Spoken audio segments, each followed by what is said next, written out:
people start like internalizing, what's my time worth? Like, what's my hourly rate? What should my salary be? And they've been in this industry for like a year.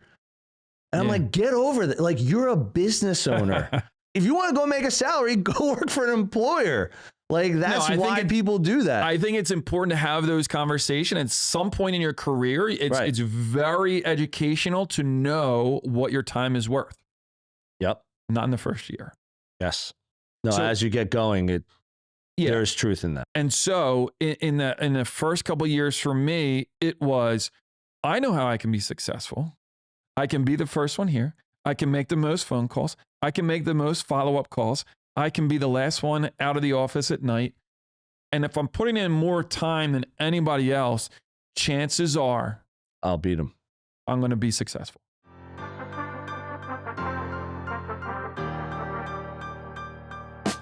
Welcome to the podcast dedicated to real estate, insurance, and building your business. Join us as we take you along our own business building journeys with additional wisdom from our network of local and national experts.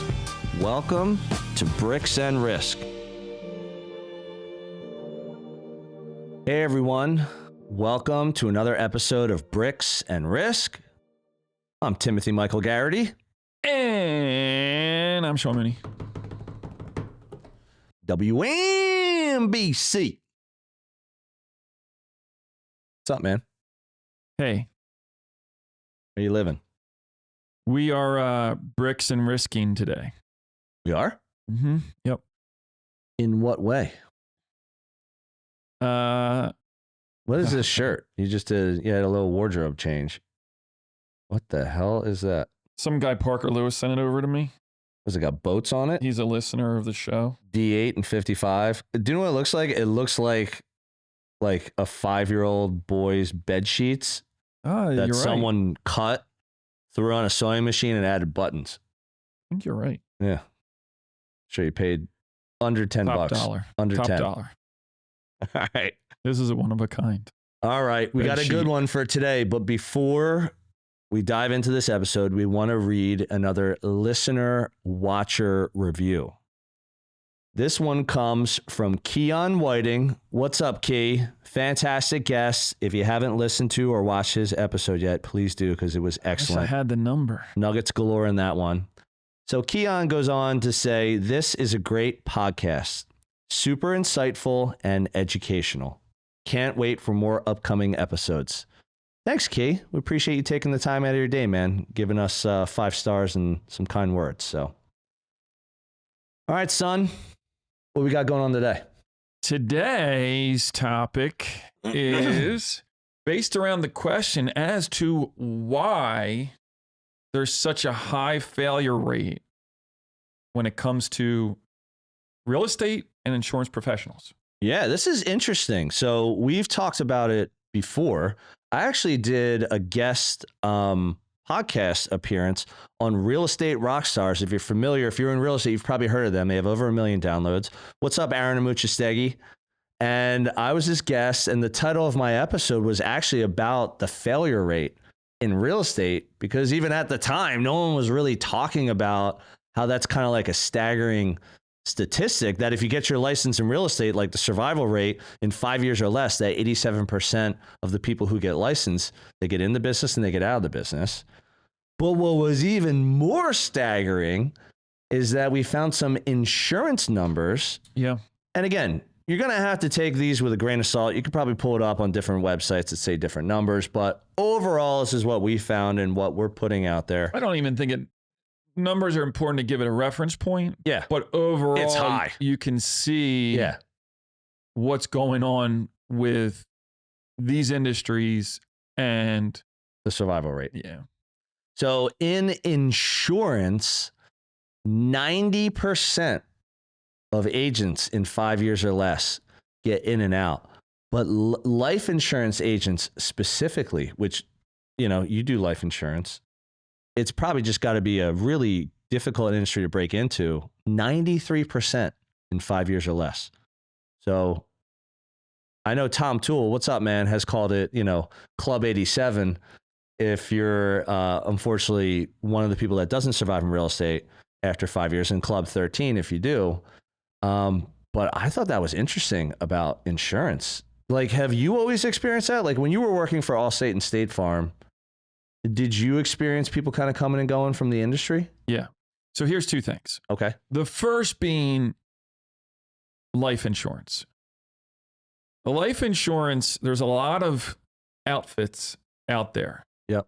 that play this game of, hey, we'll get people signed up, we'll get them licensed, and have them write as much insurance as they possibly can, Okay.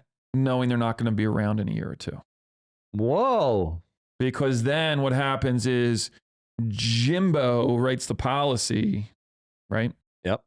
Is his name Jimbo? Jimbo leaves, goes to a different industry, gets a new job.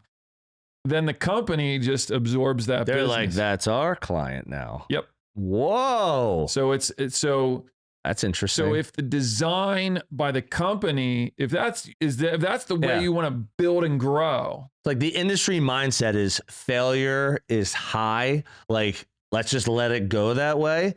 And then this is how we'll train our people so they just pump in as much business as they can while they're doing it. Because even if they get out, we get to accumulate all that. And then that adds to our snowball. So there's a carrot aspect of Interesting. of the there's an incentive to some of these companies and outfits Yep. to have it designed where the people fail. Here's They one. want that. Here's one in real estate. So you're giving a little failure nugget from insurance that I didn't know that maybe how the industry looks at the failure, maybe they're perpetuating it a little bit, you know, the big box insurance, let's call it. In residential real estate, here are a few things that I see that also perpetuate that. One is a lot of brokerages today will charge monthly fees. So if you get your real estate license, I'm not even going to name the brokerages. My brokerage does not do that. When I was at Copper Hill, I didn't have monthly fees. None of the brokerages I've ever worked at had a monthly fee involved. But if you pay a monthly fee in real estate and you only survive a year, they're making nothing but money. Now, again, this might be like $100 a month, but to your point, they're going to get their $1,200 for that. They'll get a couple $100 for E&O insurance. Probably there may be some profit in that, maybe not. Any kind of marketing. You know, if you purchase stuff through a big company, they make a little bit of money there. And then they're like, hit the phones, knock on doors, postcards, you know, talk to everyone in your network, find deals. And they do like 2 transactions or 3 transactions. You know, I'm going to say 1 to 2 would be more common in your first year. You do those 1 to 2 transactions, they make another $5K and you're out the door. So they're like, bring in 10 more. Because every time you bring in another one, we'll make $5 to $7 grand every time they come in, whether they stay or they go. And then what happens is maybe if they had a database similar to life insurance, now they're part of our office's database and we're going to continue to market to them. Mm-hmm. So it's kind of a similar thing. Now, I don't want to say everyone does that, but that exists in my world, that people do that knowing that there's a high rate of failure. If they get out in 2 years and they did no business, then at least you collected a monthly fee. So it's a hedge. There's a nug there for you. All right, so here's a question. Why do you think our industries in general have high failure rates? Is there something you see in insurance that is like helping that? Like it's how it's structured? So one, I think, is similar to real estate in that it's training, right? Or lack of training. In that insurance really doesn't prepare you all the time to make no money, to be successful in doing it, right? And so I think one of the factors that's in play as to why the failure rate might be high is lack of training. So if you're bringing new employees in and it's a sales position, well, if you're not training them how to sell, if you're not educating them about the products that you're selling, if you're not training them how to prospect and build that database, sooner or later, the odds are that they're not They'll going just to be get out. successful. They won't make enough money to eat. Yeah. It's almost like we just did an episode on authenticity. Mm-hmm. We just shot that. Yeah. I'm in my same outfit. You're in a different outfit. Different outfit. Same day. Different look. This is how we roll, folks. Same office. Same office. And I think part of that too is like when I got into real estate, no one was really teaching that. Like, be different. Don't just do what everyone's doing. You do what everyone's doing. You're one of a large number of people who are capable, who are licensed in real estate, who can help you buy a home, sell a home. Oh, did you know I'm a realtor too? I'm also, a stay-at-home parent, and I also have, I have an Etsy shop, and and I deliver pizzas on the weekends. And there's nothing wrong with hustling and having multiple jobs. But if your choice of agent is the person who does it, when they feel like it, once a year, let's call it, versus the person who does it all day, all night, they live, sleep, eat, and breathe real estate or insurance, you'd probably rather work with the person who knows what they're doing, especially if the cost traditionally is going to be the same. It depends, it depends on the situation. But when we were talking about authenticity on this last episode, we were saying why that matters so much. Like day one, like when you get in to one of our industries, finding a way to differentiate yourself, whether it's your customer service, whether it's your brand, whether it's in your marketing, your content strategy, like how hard you want to work versus people who aren't working very hard, whatever your hustle, whatever it is, that relates to this because no one really teaches you that. Like when you got into insurance, was anyone really teaching you like how to build like your own, like, let's call it book of business? They just said, here's the phone.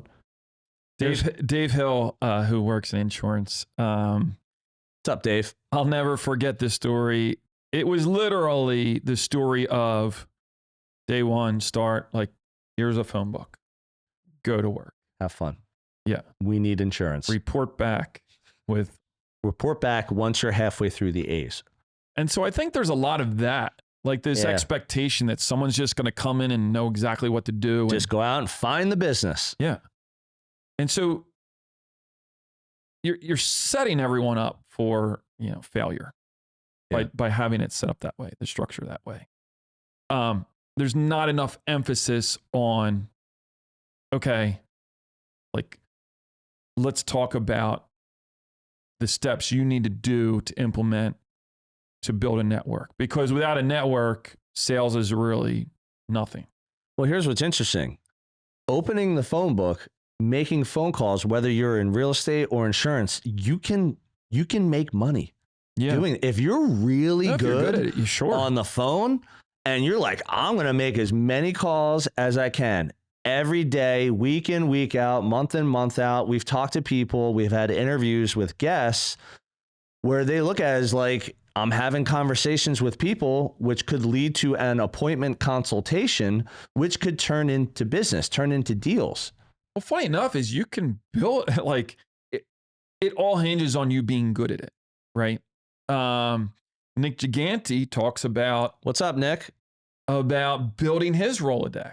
Yeah. And I think that the people that become successful from doing that have the ability to be good on the phone, but they're also good at converting those people into a contact. Yeah.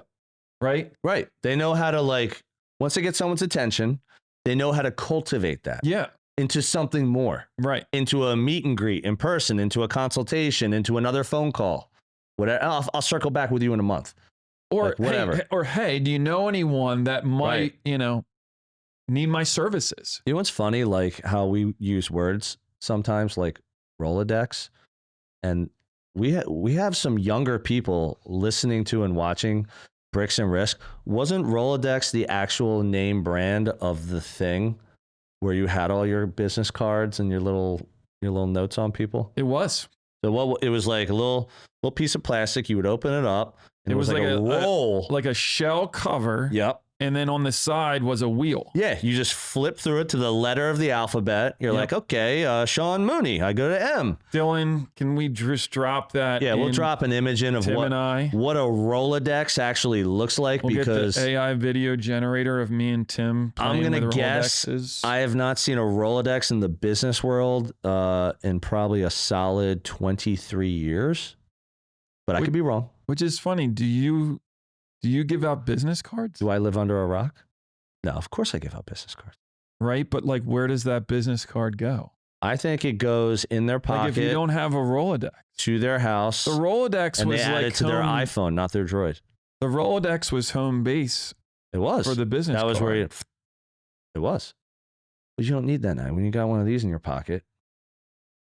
I know, but it like, why wouldn't you be like, text me your contact? Put it this way. I'm not giving out a business card to someone hoping that I make their Rolodex. All right. So we spent way too much time on Rolodex. Sorry about that. Sorry, folks. We're getting off track back into the. All right. So, this brings up another point of like the failure rate. And again, we're not talking about the failure rate because we're trying to be downers. We're not trying to be glass half empty Mooney over here. We're trying to be honest about how hard it is to do well in our industries.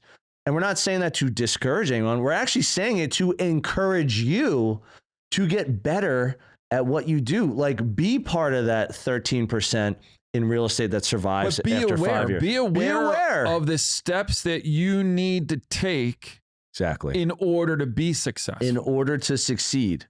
Like, I think, and here's an example, in my industry, a lot of people think the business is going to come to them solely because they have a license. I got a license. I did. That's what I thought. I told you I'm in real estate. Remember, I saw you at the barbecue. I said I'm a realtor. Remember, I sent you an email. It said I'm a realtor. Yeah. Remember, you're definitely going to use me. Remember, I had a sign on the street for one of my listings that said I'm a realtor, and you saw it. So why aren't you working with me? I'm a realtor.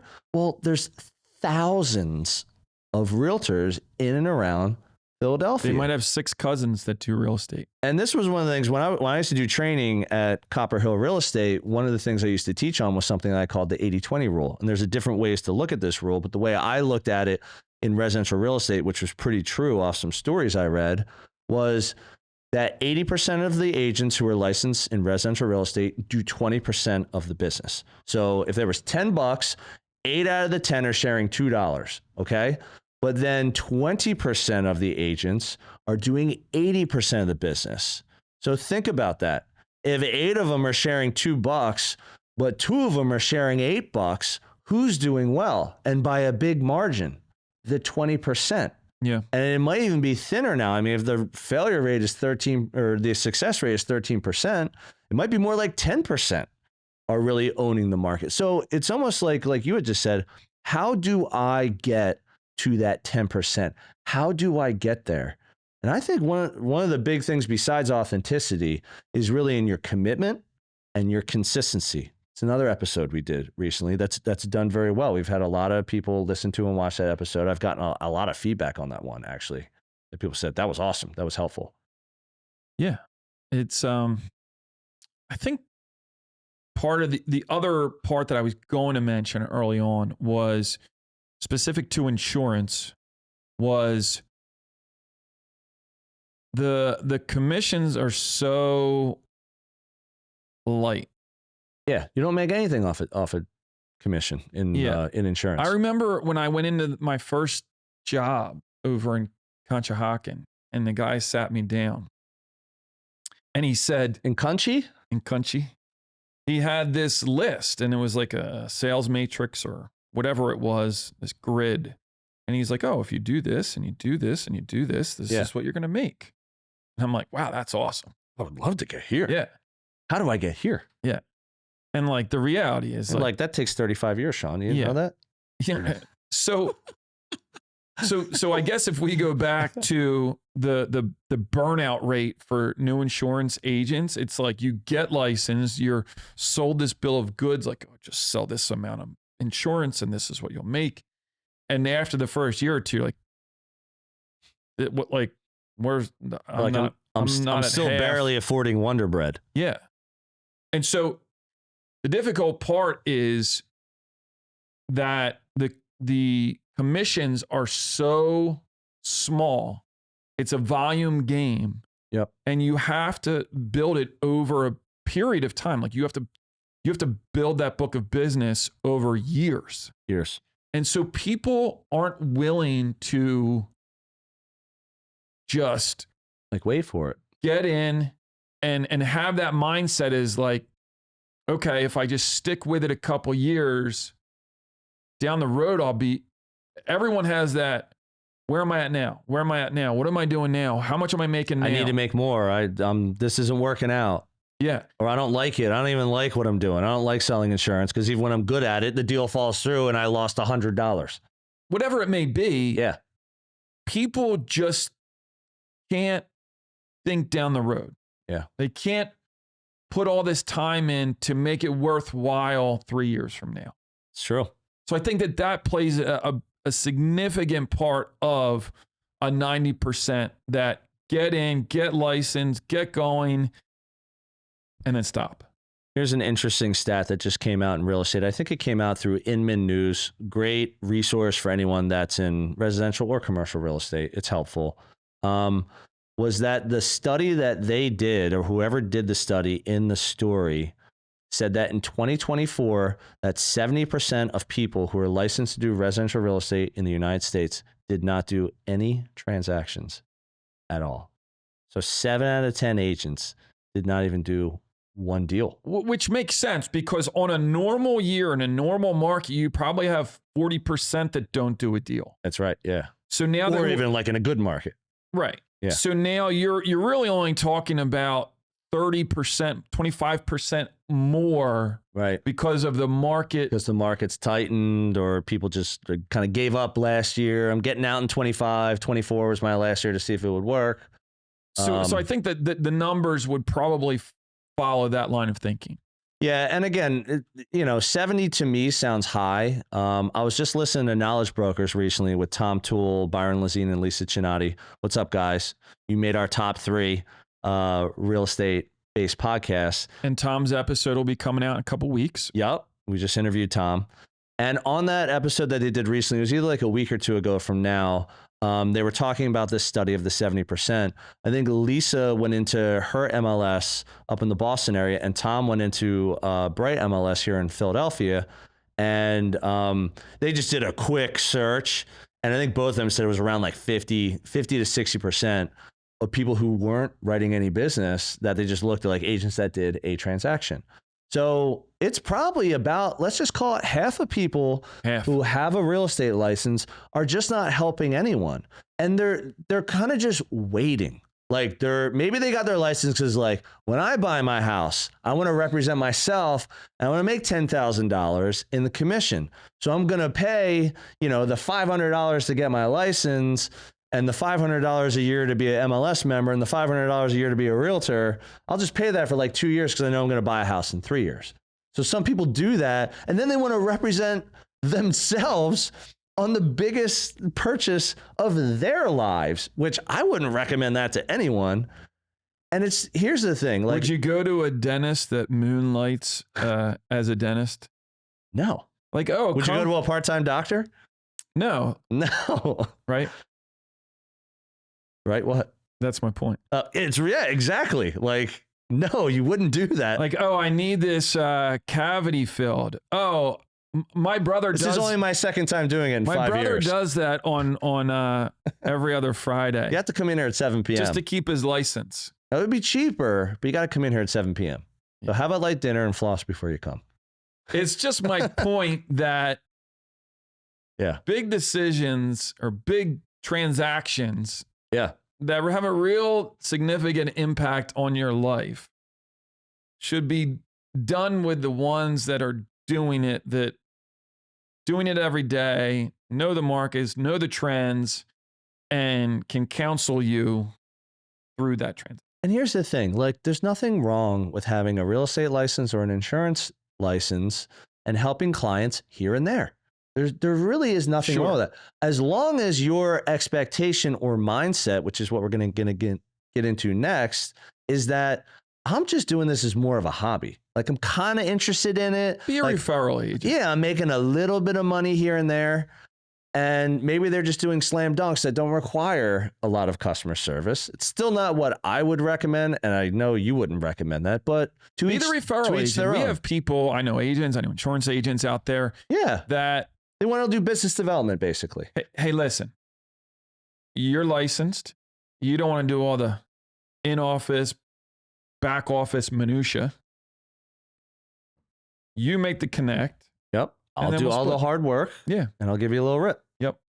All right. So this kind of, so enough of with the glass half empty. Let's go into the glass half full. I don't know anything about that. Garrity style perspective is really, what is the correct mindset then? So we've talked about mindset a lot on Bricks and Risk. We've had guests that have talked about mindset. Mike McCann, what's up, Mike? His episode was huge on mindset. Remember, he was just going through his whole story, which was just awesome. Like one of our best episodes. Yeah, it was weird. Like Mike knew that I got to get here. Yeah. And this is my vision. Yep. I'm gonna be a millionaire. That's what he said when he was like 12. Yeah. And how am I gonna get there? And it was just then configuring his life and his profession. And then once he got into that, it's like, then he was able to map out, oh, if I do this, and if I do this, and this, and it's going to take me there. Eventually, I will get there. Yeah. And that's true. It's like, I've said it before, it's a marathon, not a sprint. And looking at real estate or insurance as more of a marathon, like it's going to take longer than the 10-second sprint. Like anyone can do that. Like you can go out and race someone at the shore, South Jersey. We did it at the Poconos. What's up, Ocean City? What's up, Brigantine? I came in first place. You did? Mm-hmm. Yeah. You can still run? Yeah, I almost had a heart attack after it. I can't even tell you the last time I sprinted. It was a couple years ago at Pete McCann's.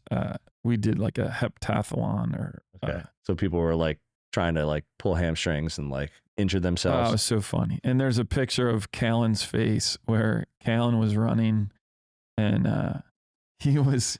Callan was good at track. He was What's up, Jeff? He was running, but with like a leisurely look on his face. That's great. Yeah. All right. So when we're talking about mindset, when you're starting out in either of our industries, like we'd said before, I think understanding that the failure rate is high is a good thing to keep on your mind while you're getting started. No doubt. Not to bring you down, but to pump you up. Think of it to be like, I want to be one of the people who's going to survive after 5 years. If I survive after 5 years and I'm making decent money, like this turns into a career. Like insurance can turn into a career and so can real estate. If you like it enough and you want to just keep going with it, you want to keep growing, you want to keep getting better, you want to meet more clients, you want to just, make your marketing strategy that much tighter, you want to grow a little bit every year, whatever it is. But if you don't have that mindset, it's like anything in life, right? So yeah. You want to know what the pitfalls are ahead of you, right? You know that the attrition rate on these agents blowing out after the first couple of years is very high. So knowing that and having the proper context as to why it's so high, and then developing strategies to avoid what those agents, what leads to those agents, it's not a bad thing. Right. It's like learning from mistakes. Yeah.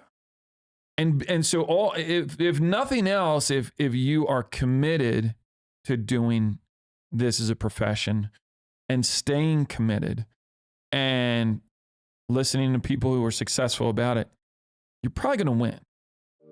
Hey everyone, this is Tim, your favorite Bricks and Risk co-host. But don't tell Sean. I hope you're enjoying this episode, and I'll get right back to it in a moment. Our audience grows through word of mouth, so if you would please take a moment of your time and give us a review on the platform you're on, that would be fantastic. Please also help spread the B&R word by sharing your favorite episode with a friend. We greatly appreciate your time and trust. Now, back to the show. All right, let's go in the Wayback Machine. Yeah. Let's go back to the days of Sean P. Mooney Mm-hmm. when you first got into insurance. Yeah. What were some of the things you were doing, or at least what questions were you asking of, like, let's say management or leadership or a mentor to not be one of those 7 or 10% in your industry? Nothing. Do you remember back Nothing. then? I do. What were you doing? Just grinding? Yeah. So it was all about the grind. Grind. First one in, last one out. Wednesday, Thursday night, making calls. Wow. It was, in my mind, it wasn't like, what information can I glean from this person?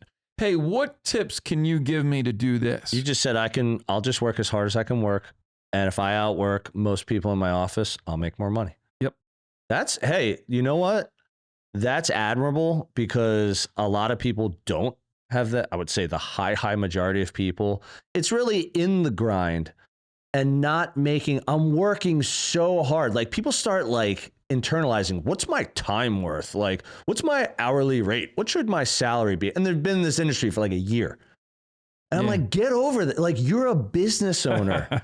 You are not a salary. If you want to go make a salary, go work for an employer.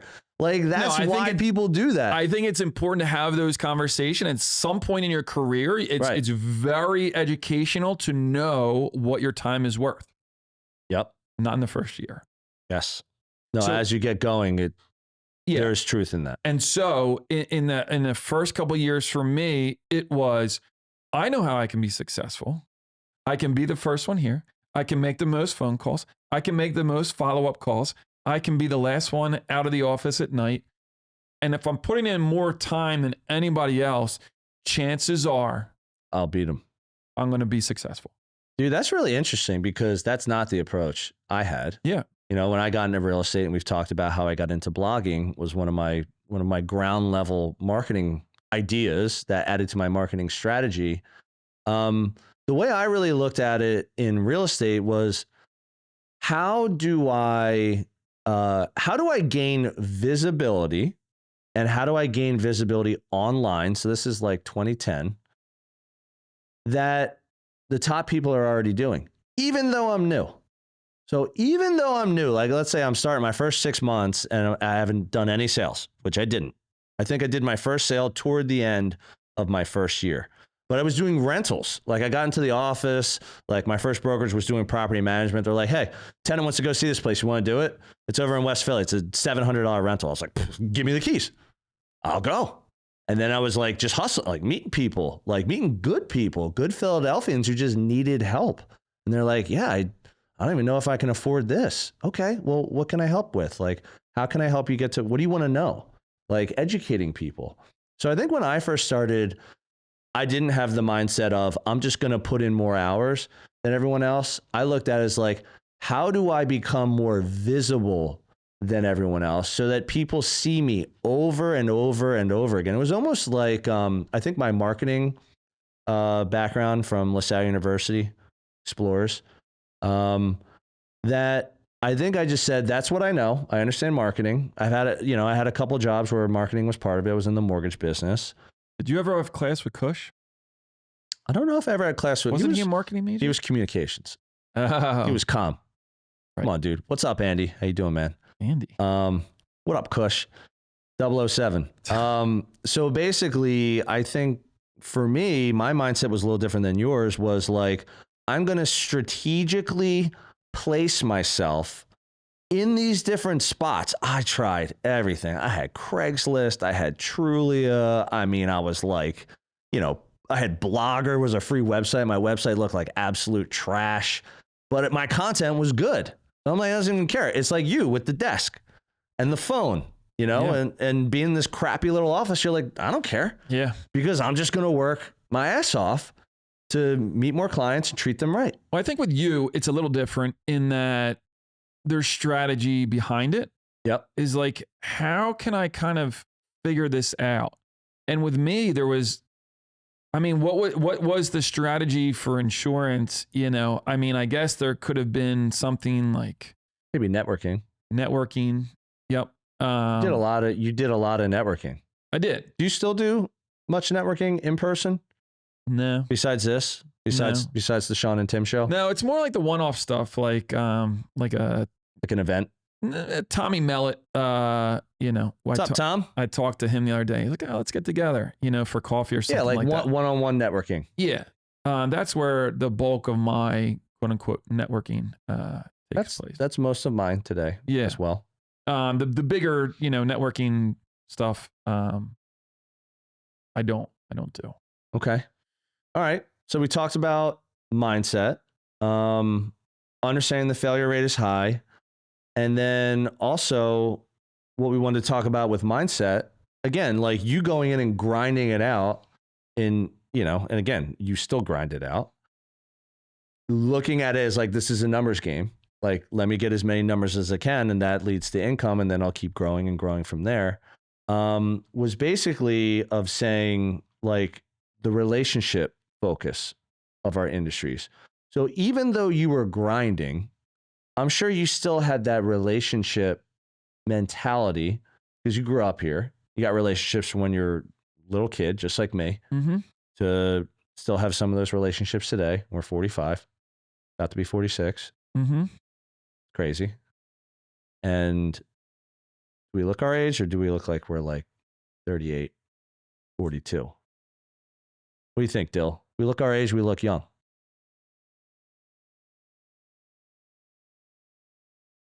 Oh, okay. Yeah. I'll take that. Yeah. I'm a junior at McDevitt. Okay. Good answers. Appreciate that, Dill. So being relationship focused early on is going to help you understand customer service in both of our industries and know that it's not about the deal, it's about the relationship. But it's also yet another step that puts more time on the success. Yep. So totally. If your focus was relationships, the relationships take time. And so if they have to be nurtured, know, like, and trust. Right. But what I'm saying is if your goal is to succeed, it just makes it that much harder because it takes more time. Yep. So if you want to be successful, you have to commit, right? Like you have to commit to the idea that in order to be successful, this is going to take a couple years. Yep. And again, it's a lot harder to do. It's just one more reason to add on to why the failure rate is so high. Yeah. No, it is. And I think it's really, especially today, like we live in an instant gratification society. Yeah. We do. I can order anything I want in the world from my phone and it can be delivered usually within a week or less. $30,000 home. I can watch any movie or any show or any hilarious commercial since I was born, most of them for free on YouTube. And all the entertainment we have, like right, like in our pocket. It's the entertainment from Bricks and Risk is in your pocket. Do you think they have ALF shows on streaming? I'm sure. I was a huge ALF fan. I had ALF bed sheets. I had the doll. Did you have? I never dressed like ALF on Halloween, but I should have. You should have tailored your sheets into an ALF shirt. Hey, Willie. All right, so let's get to the final point of mindset. Day one, you want to succeed. You want to be, part of the 13% that succeed after 5 years in residential real estate, or part of the 7 to 10 in insurance. Is you're a business owner. Like when you get into either of our industries, unless you work for it, there are a few models in residential real estate where they actually pay you a salary and you get very small pieces of the commission when you close deals. Mm-hmm. And that's a very small piece of the residential real estate industry that actually offers that. Yeah. The high majority is 100% commission. So when you get into either of our industries, you have to understand that this is your business that you're building. Like even at State Farm and Allstate, you know, was it salaried and pieces in the beginning? Was it all commission? Do you remember? You had Yeah. told me before, usually insurance is a little bit of salary and commission. Yep. Even when you start. Yeah. And that you're getting just tiny little rips off the commission. Yep. And then when you went out on your own 12 years ago, that again, you're 100% commission. Yep. Now. Yeah. Like there is no safety net. No. I mean, you have your residual book of business that's renewing. Right. But it's 100% sales. And when, so when you're a business owner, like it's 100% commission, like because the sales come from your effort. So if it's 100% commission, it means you have no boss. And usually you don't really have much accountability, especially in residential real estate. Like you could get your license and even join a team. Like you could join my team, someone else's team, whatever. You could go in as a solo agent, however you want to do it. And technically, most teams and most brokerages do not have accountability. They don't. Yeah. They're just like, let's see where this goes. They might say after a year, if you're on a team, like you're not cutting it, I'm going to have to remove you from the team because my team has standards. But even that, in the beginning, it's like, they're like, oh, we'll get together for training, or we'll get together for camaraderie, or we'll get together for an event, or let's all hop on this Zoom together. Let's all go to this seminar together, read this, watch that, whatever it is. Like they're, curating content so that you learn. But yeah, on that Mauricio show, they had one of the team members. They're like, we have to sit you down. Like, you're not a good fit. And buying Beverly Hills. Yeah. Yep. And I'm thinking to myself, like, it's no skin off of your nose. Like, what do you care? But it's not. There's time invested in this person. Yep. And for them to make the investment in that time in that person, they got to produce. Yeah. And I think I'll speak from a residential real estate standpoint, my own experience. Like no one ever said to me, still to this day, has said that I'm a business owner in residential real estate. Like I've had to teach myself. There's not many people even in my industry or even in commercial real estate, let's say that this is like, you're a business owner. When you get your real estate license, whether you become a realtor or not, most people are realtors. Like this is your business. Like whether it's a full-time or a part-time gig, it doesn't matter. Yeah. It's your business. So if it's your business, how are you going to meet clients? Like, how are you going to help people buy, sell, invest, and rent in real estate? How are you going to meet people to have conversations about how you can help them? Like, no one teaches you this. Again, probably a large reason why there's such a high rate of failure.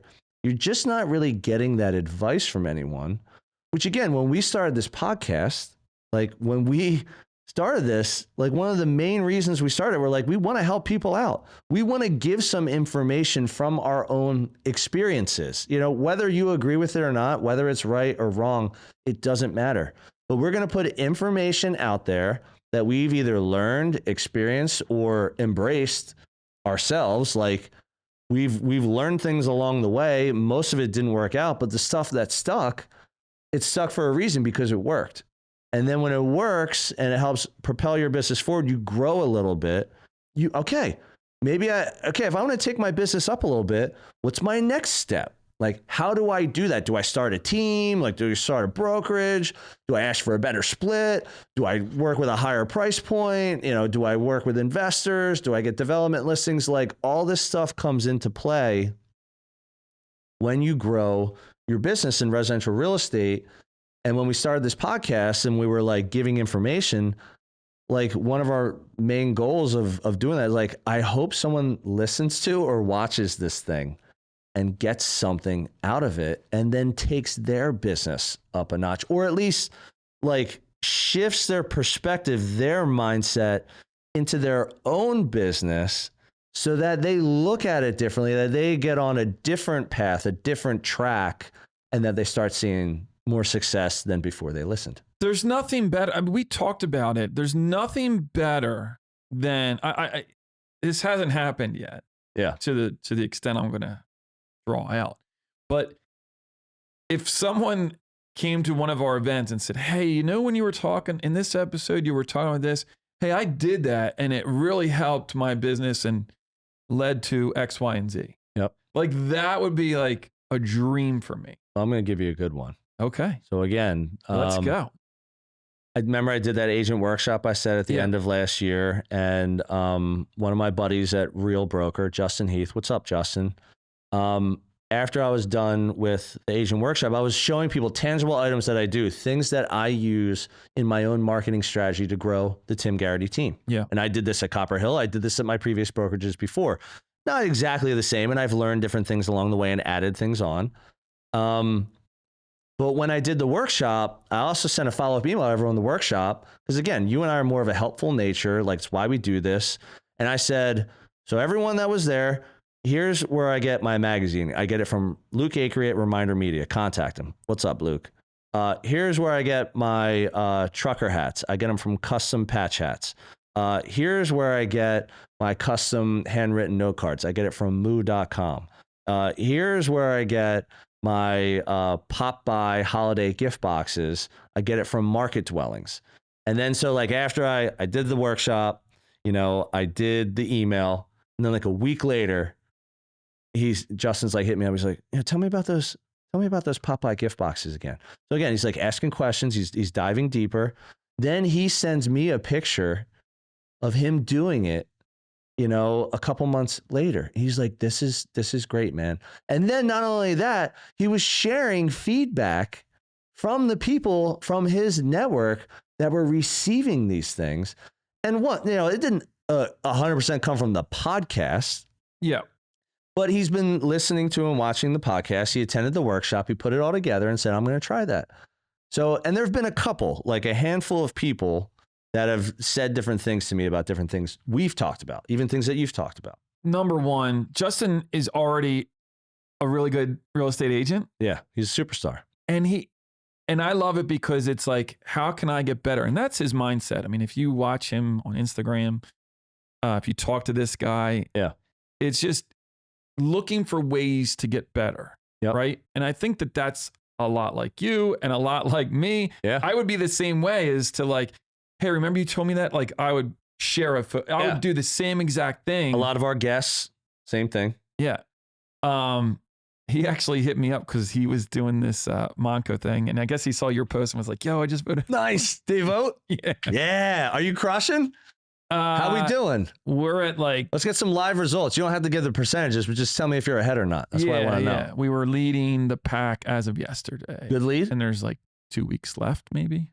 Good lead? It was like 50 to 32 or something. Ooh, that's a good lead. Yep. All right. But it's people that are good, that want to get better. I think, or you're new and you want to get on the right track to getting going. I think that those are the two kind of people that I hope that we're reaching with the show. Yeah. And, we have a decent amount of followers now, like between like Spotify, Apple, and YouTube, which you can really see like the amount of people that are following, the people that are subscribing.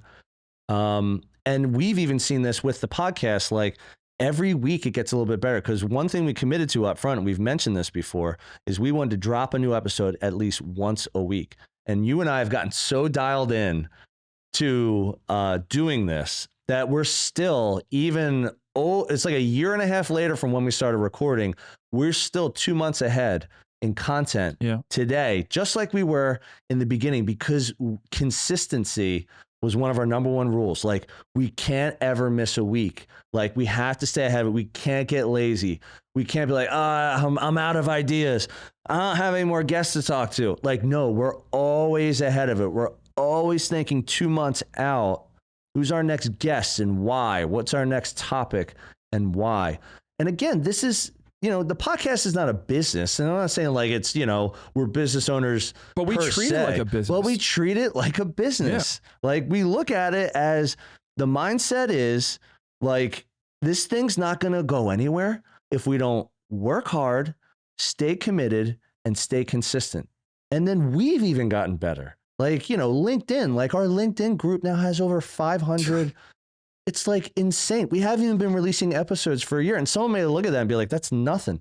when you're doing things organically by word of mouth, you got 500 people to follow you on anything after a year is incredible. And all of our shorts get a ton of views on YouTube. The impressions we get on LinkedIn, the impressions we get on Facebook or Instagram is humbling. No, and it's because we are committed. It's because we're committed. We treat it like it is another business that we run. Yep. And it's hard. It's difficult. It's, there's, what was it, last week or 2 weeks ago? We had to cancel out our whole entire day. Yeah, we got snow. Thanks, Philly weather. So then we had 3 fantastic interviews scheduled for one day. And it bombed out because of the weather. Yep. But that same day, we're then just rebooking out. Yeah. Lining up our schedule. You're right here. You're right there. We'll go in next week when we weren't planning to. We'll knock it, which is what we're doing right now. Yep. And, you pick up the slack when slack is given. That's where the success is. Every business, you're going to hit those bumps along the way. Stuff's not going to be the way that you expect it to be. And it's really the way that you can maneuver around and reposition yourself to fall back in line. Totally agree, man. All right. Why don't you shut us down? So we are on social media, if you didn't know. Because we didn't mention it at all on this episode. You can find us on another episode. Instagram, Facebook, or be one of the members inside of our LinkedIn group for special releases. What's your favorite platform to kind of look at things for Bricks and Risk? Which one do you like best? I think I know the answer, but I'll let him speak up. Where is my favorite platform to find all things? Yeah, analytics and stuff like that. Oh, analytics. And social media. We're just talking social media here. Well, you know the answer. And I would just say it to just rub you the wrong way. Yeah. What is it? Facebook. Yeah, it's Facebook. The insights that the way they measure them out, and I'm sure Instagram does the same thing. I don't know. But inside there, the insights that we get, it's pretty cool to see, if 5,000 people we're hitting on a monthly. Yeah, we don't get basis. it, but we really appreciate it. So anyway, find us on social media, Facebook, Instagram, LinkedIn, become part of our group. YouTube subscriber. Subscribe to YouTube. And then on the audio platforms, Apple, Spotify, leave a review, just like we did in the beginning of this show. We'll get you up on the screen and we'll shout you out. 5 stars, please, if you would be so kind. Or 4. I'll take a 4. I'll take a 4. Hey, I'll take a 3. Just don't tell me what I'm doing wrong and I'll get better for the next one. Although it would be fun. Listen, leave a 1 and then leave a 1 so you guys read stink. it up there. Blow it up real big. It'll stink and it'll be one of those old fart emojis at the end. Or shoot us an email, bricksandrisk@gmail.com, to leave some notes or maybe suggest a guest that we should have on here that would be helpful. Awesome. Well, that's all we have for this one, folks. Thank you for tuning in again to another episode of Bricks and Risk. See you soon. Thank you for joining us on another episode of Bricks and Risk. Our goal is that you walk away with 1 or 2 valuable nuggets, and we greatly appreciate you sharing your time with us today. You can find all BNR episodes on Spotify, Apple Music, YouTube, and anywhere else you get your podcast content. Until next time, keep learning and keep growing.